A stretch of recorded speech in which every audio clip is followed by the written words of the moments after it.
E aí, pessoal, tudo belezinha? Mister Darkness aqui novamente para outro react. Bora lá, bora lá, bora lá. Brasil. O quinto maior país do mundo em extensão territorial. Rapaz, o Brasil é grande, viu? Em extensão aqui o bicho é gigante. Rico em recursos naturais como minérios, petróleo e água doce. Clima Ou seja, dava para ficar muito rico, além de ser o quinto maior, né? Caramba, o Brasil não perde uma oportunidade de perder uma oportunidade.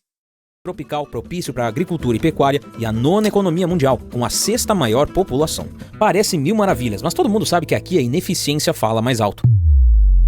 Escândalos de corrupção, criminalidade alta, impostos abusivos para manter uma corja de políticos, cargos públicos desnecessários e ainda dar uma ajudinha para grandes empresas amigas do rei.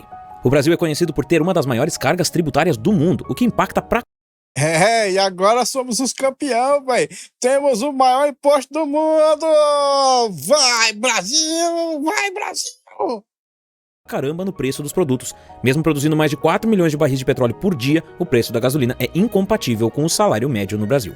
E mesmo sendo o maior produtor de café e segundo maior consumidor mundial, o café que sobra para nós é o de pior qualidade. Cara, eu soube que tem muitos países aí com vários tipos de café, cara. E aqui, mesmo a gente produzindo tanto café, a gente só tem aquelas bosta de café preto, cara. Que merda é essa, cara? E não é só isso, com todos os preços subindo, o consumo em geral das famílias brasileiras vem caindo já há algum tempo.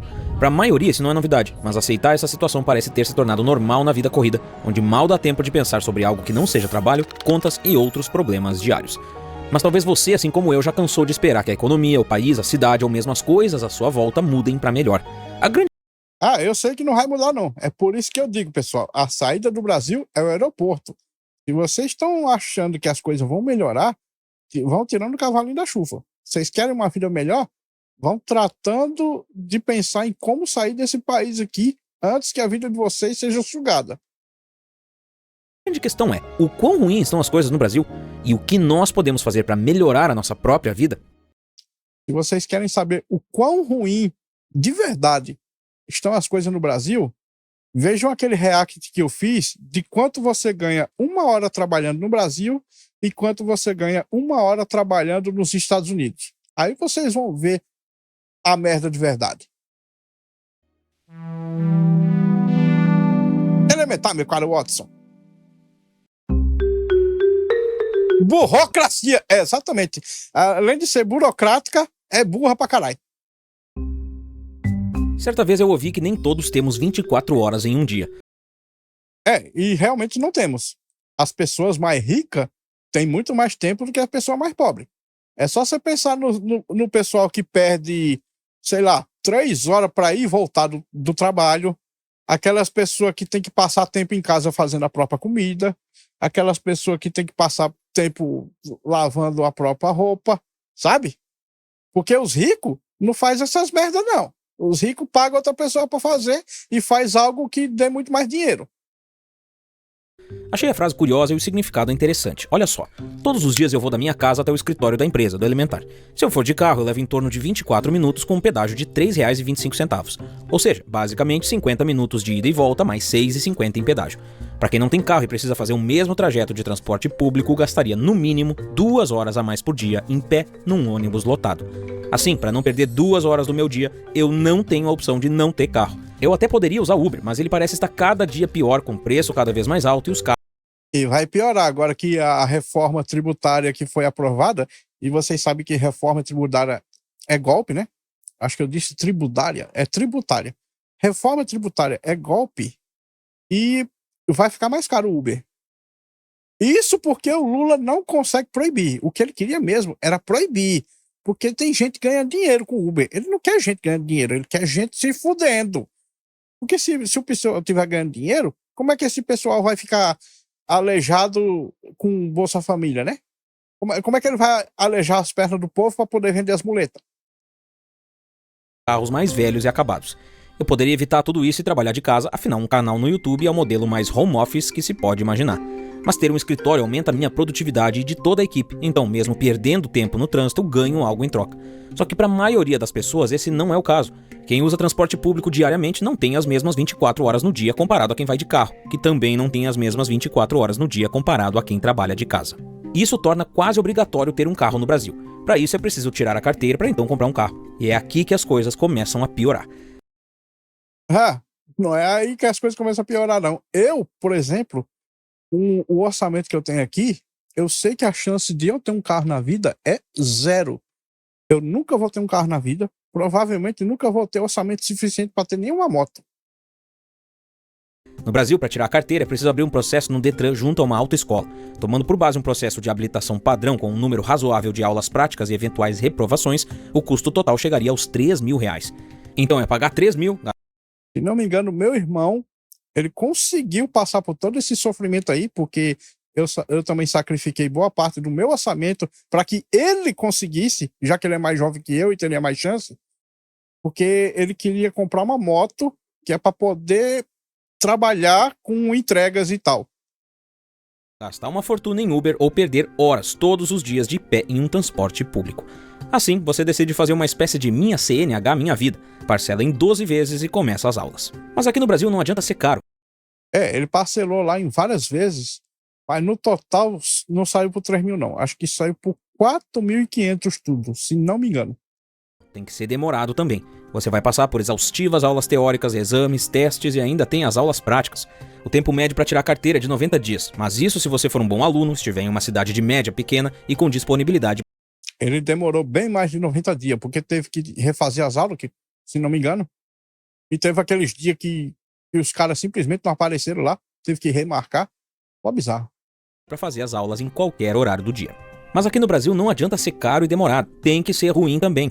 Segundo Flávio Freitas, fizemos um estudo de como são formados nossos motoristas e chegamos à conclusão de que não temos uma formação, mas sim de que somos adestrados a tirar a habilitação. Decoramos placas de trânsito sem saber que atitude devemos ter diante dessa sinalização. Outra coisa que notamos é que não havia nenhum vínculo entre a aula teórica e a prática. Toda essa burocracia e demora incomoda tanto o brasileiro que em 2022 fizemos um vídeo chamado A Máfia do Detran, onde criticamos não apenas o sistema, mas as atividades ilegais que aconteciam e possivelmente ainda acontecem em alguns lugares do Brasil. Aqui, por exemplo, tem essa máfia aí. Eles fazem você ser fracassado no exame, mesmo que você faça tudo certinho, eles fazem você perder as provas lá, que é para você ter que pagar para fazer de novo. Esse se tornou um dos vídeos mais vistos do canal e até agora ele já teve mais de 1,5 milhão de visualizações, com mais de 8 mil comentários de pessoas indignadas com esse sistema. Mas beleza, você passou por tudo isso e já está com a sua CNH na mão. Chegou a hora de comprar um carro. Agora é que a coisa fica interessante. Olha só o que eu falei em um vídeo aqui do canal em janeiro de 2021. Pois no início do ano de 2021, a Chevrolet aumentou os preços de 51 de seus modelos.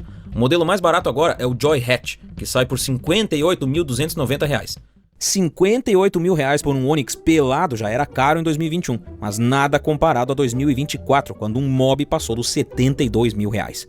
Você decide então comprar um carro usado e completão, mas vê que a coisa não é muito diferente, porque se depara com um carro com 7 anos de uso, mais de 100 mil quilômetros rodados e que custa mais de R$100 mil.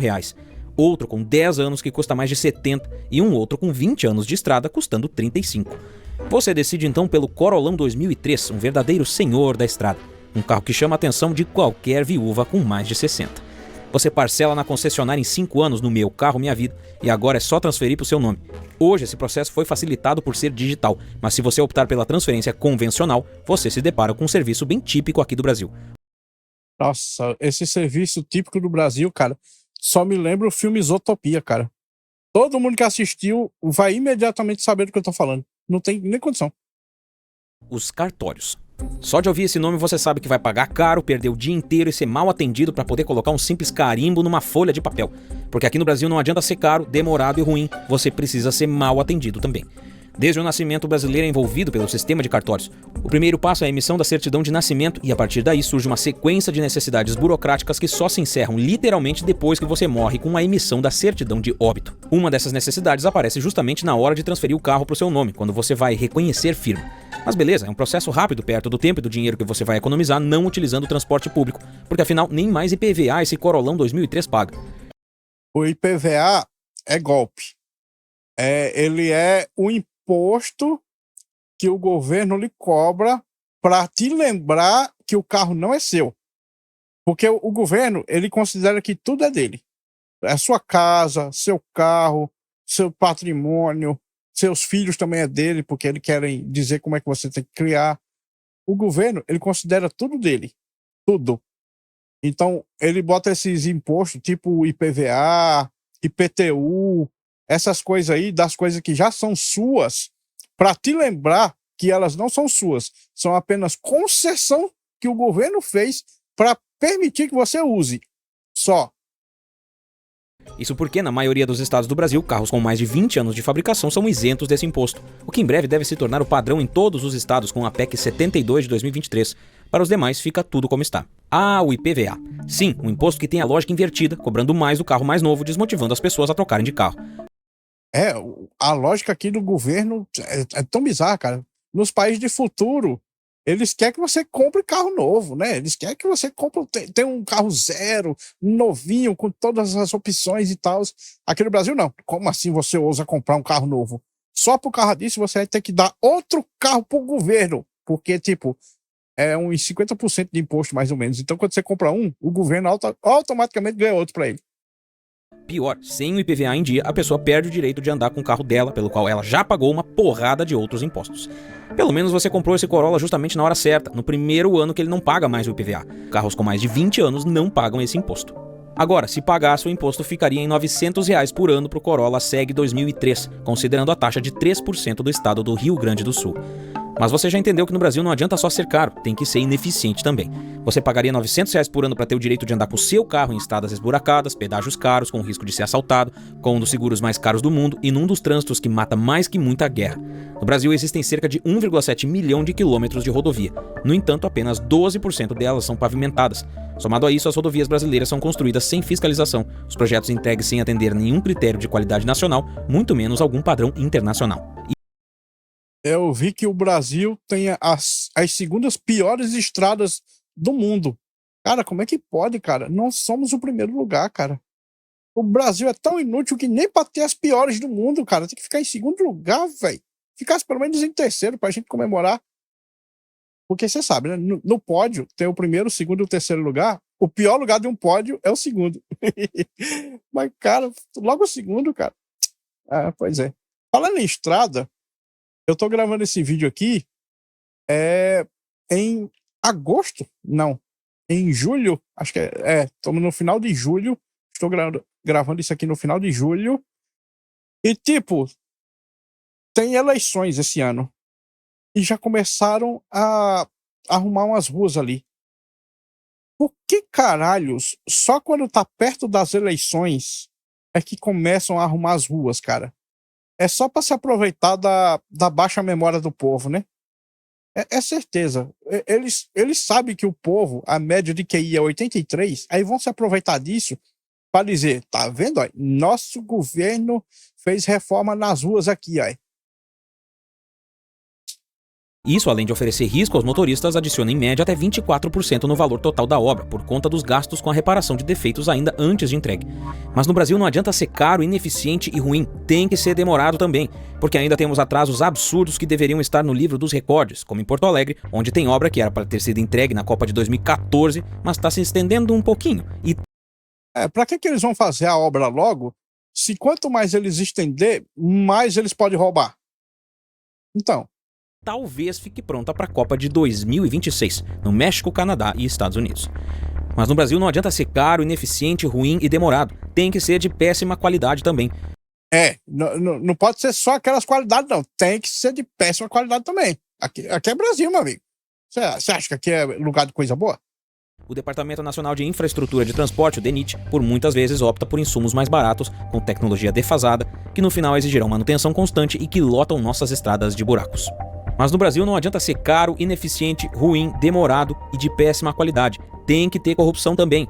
A investigação Rota BR-090 revelou que 200 milhões de reais foram desviados em obras de rodovias em Minas Gerais. Valor suficiente para manter 2.100 quilômetros de estradas por um ano ou 2 vezes a BR-381. É claro, né, meu amigo? Você acha que o governo existe para quê? Para te roubar. Você pagou, agora será roubado. Bom, mas pelo menos os inúmeros pedágios mantêm as estradas em boas condições, né? Sonha. Só se for em estrada privada. É estrada do governo? Então vai sonhando aí, meu amigo. Segundo a Confederação Nacional da Indústria, 8,4 mil quilômetros de rodovias sob contrato de concessão deveriam cobrar taxas mais baixas pelas condições de infraestrutura ofertadas, então justos esses pedágios não são. Mas pelo menos eles dão conta de manter as estradas em boas condições? Mais ou menos. Segundo uma pesquisa da Confederação Nacional do Transporte, as rodovias concedidas são 69% classificadas como ótimas ou boas, 25,8% regulares e 5,2% ruins ou péssimas. E acredite, isso é melhor que as rodovias que o governo comanda, das quais 75,3% têm algum tipo de problema, sendo classificadas como regular, ruim ou péssimo. Meu Deus, cara. Que coisa horrível. Da autoescola para pegar sua carteira de motorista, a revenda de carro que vende carroças a preço de importados, passando pelo cartório para carimbar um papel dizendo que a assinatura é sua mesmo, o IPVA, os pedágios, as estradas em péssimas condições. Tudo isso você passou simplesmente porque decidiu comprar um carro, já que o transporte público em quase todo o país é ineficiente e em alguns lugares até inexistente. Será que não tinha uma opção melhor, menos burocrática e mais barata? Sim. Sim, com certeza tem. Mas se for usado, aí os caras vão roubar menos. Não é a intenção do governo te ajudar, é te atrapalhar. Só que o Brasil decidiu desistir delas. São as ferrovias. Antigamente, na região onde eu moro, o trem ia de Porto Alegre até a cidade de Taquara, passando por quase todas as outras cidades da região metropolitana. Mas por conta da política de expansão de rodovias e da falta de manutenção das ferrovias, elas foram sucateadas e finalmente destruídas, restando apenas o trajeto Porto Alegre-Novo Hamburgo. Ou seja, por conta de canetadas de políticos dos anos 60, eu preciso ter um carro para não perder 2 horas do meu dia dentro de um ônibus lotado, já que não tem outra opção. Pois é, os outros países têm umas malhas ferroviárias gigantescas e graças a isso eles conseguem levar produtos do ponto A para o ponto B rapidissimamente, cara, com um custo baixíssimo, cara. Imagina você poder vender para todo o país e seus produtos chegando em horas, coisa que hoje em dia leva o quê? 3 dias, chegando em poucas horas, cara. Imagina o bem que isso ia fazer para a alimentação no país inteiro. O tanto de comida que poderia chegar em todos os locais, porque um problema da fome é que a comida não chega. Porque levar comida de ponto A a ponto B no Brasil é muito caro. Sem falar que existe imposto nesse transporte de você levar de ponto A a ponto B. E ele aumenta conforme a distância.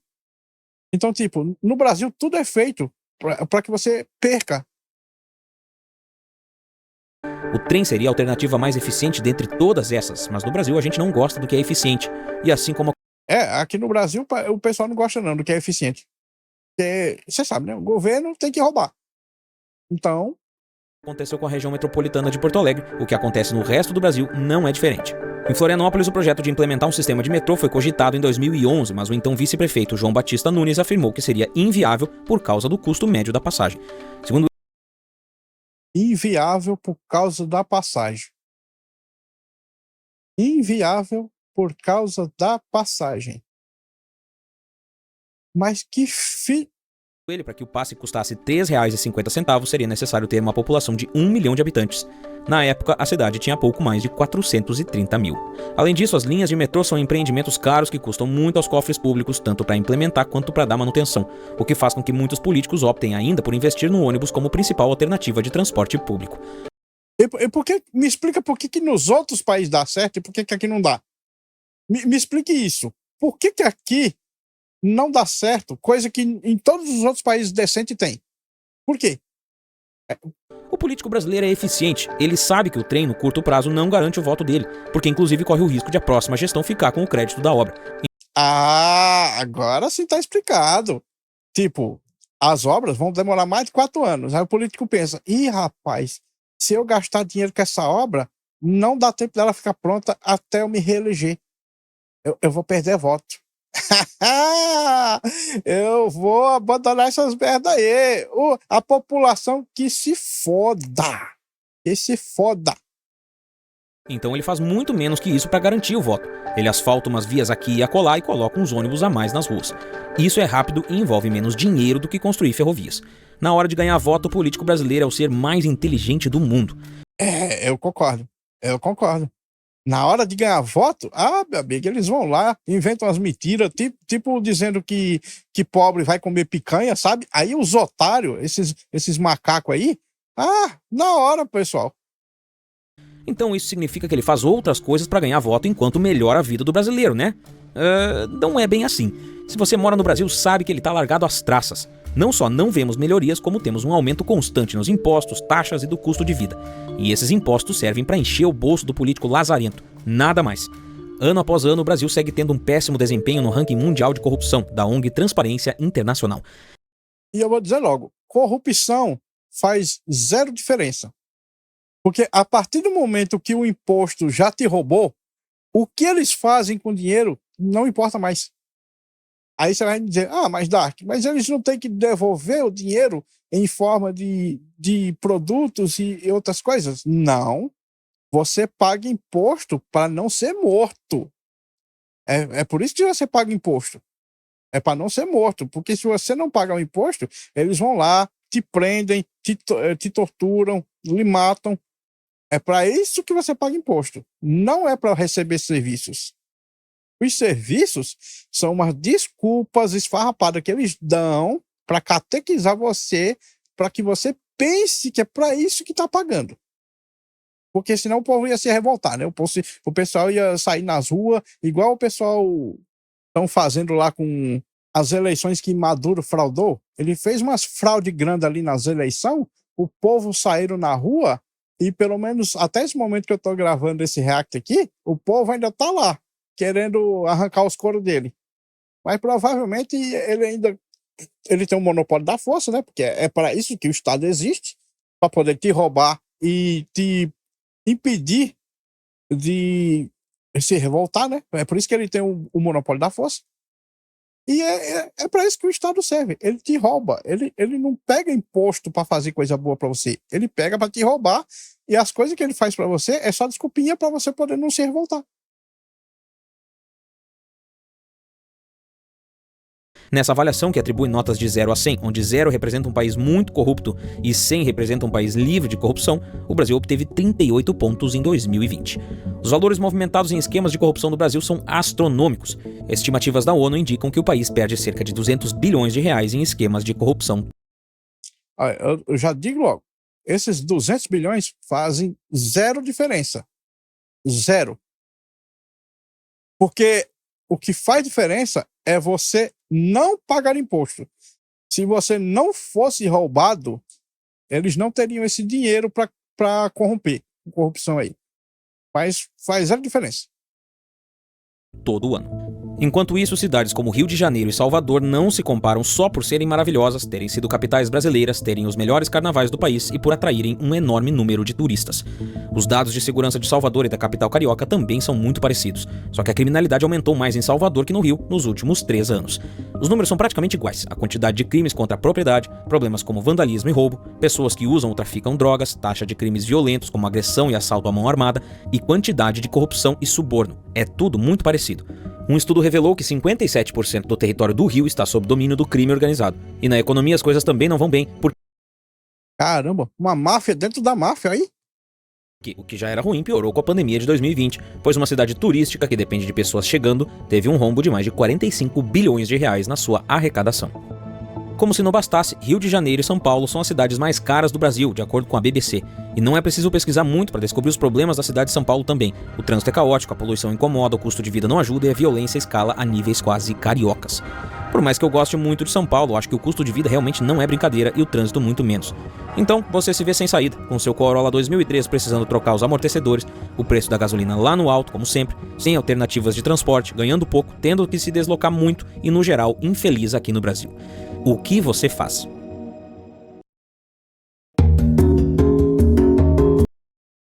Será que ele vai dizer que é a mesma solução que eu? Porque ela diz, a saída do Brasil é o aeroporto. A lista de problemas do Brasil é longa e de décadas, mas a lista de problemas da nossa vida, individualmente, é curta e pode ser resolvida em pouco tempo. Se você conhece um pouco da minha história, sabe que em 2018 eu saí do Brasil e fui morar no Canadá, onde mesmo trabalhando em um restaurante eu tinha tudo na minha casa, conseguia ter uma vida boa e ainda guardar dinheiro. Aê! É isso aí. Moleque, tá vendo? Tá vendo? A saída do Brasil é o aeroporto. Mas para isso eu tive que abrir mão de família, de amigos e tudo que eu conhecia aqui no Brasil. E com o tempo eu vi que isso não era algo que eu estava disposto a fazer pro resto da vida. Por isso eu busquei outra solução, trabalhar pela internet. Isso porque eu podia começar de lá, fazendo dar certo sem largar o meu emprego e depois voltar pro Brasil e continuar daqui. Foi exatamente o que eu fiz. Levei 2 anos, mas funcionou. Mas isso porque o Thales lá do passado decidiu investir no Thales do futuro. E eu comemorei cada momento, desde o primeiro dinheiro que eu recebi, quando consegui comprar um bom computador para trabalhar, até quando finalmente tinha o meu negócio consolidado, que me deu liberdade para voltar pro Brasil sem me preocupar com o que eu ia fazer, com o que eu ia trabalhar. Para mim, riqueza não é sobre dinheiro, é sobre qualidade de vida, de não precisar ter que escolher entre uma... Ou seja, ele foi pra lá, ganhou uma grana do caralho, investiu um bocado para receber dinheiro de dividendos, e agora que ele recebe os dividendos tudo em dólar, e o dólar aqui no Brasil vale uma nota, aí ele não precisa se preocupar tanto, né? A ideia é boa. Você vai para fora, fica rico lá, e aí com os dividendos ali, ó, você fica na tranquilidade aqui no Brasil. E como agora ele tá trabalhando digital, né? Ele tá trabalhando no YouTube, na internet, o que ele faz? Ele não precisa morar em lugar com alto custo de vida. Ele pode ir para qualquer lugar. Eu até, uma vez, uma amiga minha que é desenhista, ela tava me dizendo que tava sofrendo muito pagando aluguel, porque ela tava pagando muito caro e não tava conseguindo pagar as contas. Aí eu perguntei para ela, querida, você tá pagando quanto de aluguel? Ela me disse que era 2.000. Aí eu perguntei, por que você tá pagando 2.000 de aluguel se o seu trabalho é todo digital, todo pela internet, e o lugar que você mora faz zero diferença no seu trabalho? Vá morar num lugar que tem um aluguel mais barato. Eu aqui, eu tô morando no norte, numa cidade do interior, eu pago 320 de aluguel. Sabe? Se eu trabalhasse com o que ela trabalha, o meu aluguel já faria eu ganhar mais de R$1.000 a mais por causa do aluguel. Sabe? Tipo, se o seu trabalho é todo digital, você tem que morar onde é mais barato. Porque a localização não importa tanto. Então esse cara aí, ó, agora que ele tá ganhando tudo em dividendo, e o trabalho dele é todo digital, ele pode voltar pro Brasil e ficar num lugar que o custo de vida seja bem baixinho. Uma vida boa e confortável ou as pessoas que eu amo. De poder trabalhar de casa ou mesmo poder ir pro escritório fora do horário de pico e não pegar trânsito. É poder viajar, passar uma semana fora e trabalhar de onde eu quiser. Isso pra mim é riqueza, isso é liberdade. Mas também é a possibilidade de ganhar mais, bem mais, o suficiente para não me preocupar com toda essa burocracia do Brasil, de não ficar refém dos altos preços das coisas por aqui, que na prática afetam mais o trabalhador que tem um trabalho comum e que não tem opção de ter um salário digno. Bom, pessoal, esse vídeo fica por aqui. Muito obrigado por terem assistido até o fim. Não se esqueçam de deixar o like, se inscrever no canal e comentar com suas opiniões. Considerem também ativar o sininho para serem notificados das lives e vídeos. Meu nome é Mr. Zaknis, um grande abraço por trás com muito carinho e até a próxima.